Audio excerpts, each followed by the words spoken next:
पहाड़ों के दरमियान बसा एक भूला बिसरा गांव था जहां कोहर और खामोशी का राज था। कच्चे रास्ते, पुरानी छतें और टूटी फूटी दुकानें गांव की तन्हाई की गवाह थीं।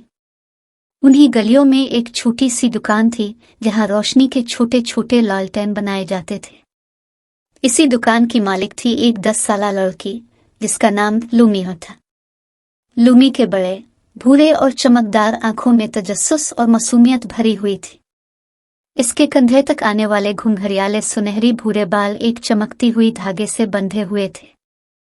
इसके जिस्म पर एक पुराना मगर खूबसूरत पेचवर्क चुभा था जिस पर सितारों की कढ़ाई थी, और गर्दन में एक छोटा सा लालटेन नुमा झमकुत्ता लाकेट हमेशा जगमगाता रहता था। लूमी के सख्त जूते पुराने मगर मजबूत थे और उसकी मुस्कुराहट में एक ऐसी मेहरबानी थी जो जमाने को कम नजर आती है। एक दिन जब सर्द हवाएं तेज चल रही थीं और आसमान पर बर्फ गिरने को तैयार थी, लूमी अपनी दुकान के सामने खड़ी अपनी लालटेनों की रोशनी को देख रही थी कि एक कमजोर भूखा मुसाफिर थरथराता हुआ इसके दरवाजे पर आया। इसके कपड़े फटे हुए थे और चेहरा थकन से झुका हुआ। लूमी ने एक लम्हे की देर किए बगैर अपनी गर्म चादर और अपनी सबसे कीमती लालटेन इस अजनबी को दे दी। मुसाफिर हैरान रह गया, इसकी आंखों में आंसू थे। इसने लूमी की तरफ देखा और लरजती आवाज में शुक्रिया कहा और फिर धुंध में गुम हो गया। लूमी की दी हुई लालटेन इसके हाथों में और भी रोशन हो गई, जैसे रोशनी ने लूमी की नेकी को पहचान लिया हो। लेकिन गांव के लोग लूमी के इस अमल पर हंसने लगे। वो कहते, अपनी वाहिद लालटेन दे दी, पागल हो गई है। लेकिन लूमी खामोशी से मुस्कुराती रही। इसकी आंखों में दुख नहीं बल्कि सुकून था। कुछ दिनों बाद एक रात जब सब सो रहे थे, लूमी को एक अजीब सी रोशनी जंगल की तरफ जाती नजर आए। तजस्सुस के मारे वो अपने जूते पहनकर लालटेन की मध्यम रोशनी में इस रोशनी के पीछे जंगल की तरफ बढ़ गई। दरख्तों के बीचों बीच चांदनी में नहाया एक सुनहरी आंखों वाला लूमड़ी इसका मुंतजिर था। वो बोल सकता था और उसने लूमी से कहा, तुम्हारी नेकी ने एक दरख्त को जगा दिया है, आओ अपनी रोशनी वापस लो। लूमी हैरान हो गई, मगर उसने लूमड़ी का पीछा किया।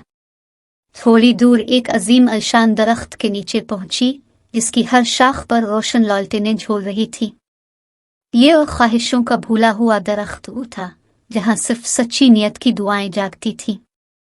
अचानक एक नई लालटेन शाख से उभरी और रोशनी बखेरती हुई सीधी लूमी के हाथों में आ गई। इस लम्हे लूमी की आंखों से आंसू बहने लगे, लेकिन वो आंसू खुशी के थे। फिर एक दिन गांव पर खौफनाक तूफान टूट पड़ा। दरख्त झुकने लगे, छतें उड़ने लगे और लोग घबराहट में आदेर अलिफादेर भागने लगे। लूमी बगैर कुछ सोचे अपने कपड़े लपेटकर वही जादुई लालटेन लेकर गांव की ऊंची पहाड़ी पर चढ़ गई। इसने अपनी पूरी ताकत से लालटेन को आसमान की तरफ बुलंद किया। यकदम इस लालटेन से एक सुनहरी रोशनी फूटी और एक हिफाजती गुंबद की शक्ल में पूरे गांव को ढक लिया। तूफान की हुआ रोशनी के सामने झक गई और गांव महफूज हो गया। तूफान के बाद एक शाही रथ गांव में आया। अंदर से वही मुसाफिर निकला जो अब एक बादशाह बन चुका था। इसने लूमी को पहचाना और सबके सामने कहा, यही वो लड़की है जिसने मेरे अंधेरे सफर को रोशन किया था। बादशाह ने लूमी को अब बादशाहत की रोशनी का ताज दिया और गांव वाले जो कभी इस पर हंसते थे अब उसे सलाम करने लगे। लूमी ने ताज पहना, मगर इसका पुराना चूहा, जूते और लालटेन अब भी इसी के साथ थे, क्योंकि इसके लिए सबसे कीमती चीज इसकी सादगी और नेकी थी।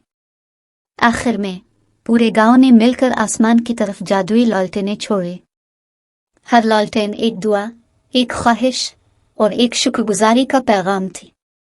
लूमी बीच मैदान में खड़ी अपनी गर्दन में जगमगाती लालटेन के साथ चमकते हुए सितारों की तरफ देखकर मुस्कुरा रही थी।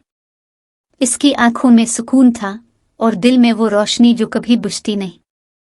कहानी हमें सिखाती है कि सच्ची नेकी, खामोशी से दी गई मोहब्बत और बेगरज मदद कभी ज़ाय नहीं जाती। एक छोटा सा लालटेन किसी की जिंदगी का सूरज बन सकता है।